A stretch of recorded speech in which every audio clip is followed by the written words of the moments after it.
Many of these cats and dogs are people's pets. They are stolen right outside of people's houses. Many of them still wear collars.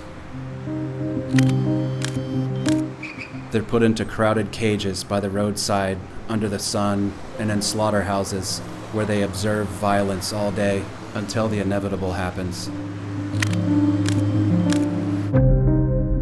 They're killed and sold for their meat. I know this because it happened to our cat Mia. I took photos to tell her story. Mia was taken from our neighborhood. I searched for weeks, but I never found her. I met trappers who were getting 4 or 5 cats every night, and many Vietnamese people who grieved their stolen pets exactly like I did.